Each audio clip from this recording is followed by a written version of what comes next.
Hello বন্ধুরা, আজকে আমরা চলে আসছি আজকে ভুট্টা খেতে। এই হচ্ছে ভুট্টা ক্ষেত। আজ আমাদের এদিকে ভুট্টা খেতে তো সাধারণত সব পুরো মাঠটাই লাগাচ্ছে, কিন্তু বাড়ির পাশে যেহেতু একটু ফাঁকা রাখতে হবে গরম আর ঠান্ডা আবহাওয়া হওয়ার জন্য, তার জন্য একটু পাটা লাগিয়ে দিয়েছে আর ওখান থেকে বাড়িগুলো স্টার্ট। ঠিক আছে, তো এই পাটার মালিকটা হচ্ছে এই যে দেখতেই পাচ্ছ পাটা খামাচ্ছে।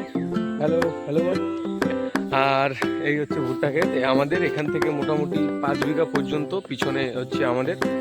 আর এইদিকে যদি চলে যাই একটা বাগানটা, এই বাগানে ওই যে দেখা যাচ্ছে ভুট্টা ক্ষেত, তো ওইগুলো আমাদেরই। তো আইডিয়া করে নাও 5 বিঘা। আর ওই যে সামনে দেখতে পাচ্ছ ওখানে ওই সাইডে আমাদের বাড়ি। ঠিক আছে, তো আমরা চলে আসছি আজকে এই সাইডে বেড়াইতে, যেহেতু বাড়ির দিকে লাইন নাই আর এখন তো খুব গরম, তার জন্য চলে আসছি লক্ষ্মীনগর। আপনাদের সঙ্গে দেখা হচ্ছে এর পরের ভিডিওতে। তো আজকের জন্য এই পর্যন্ত, নেক্সটে দেখা হবে।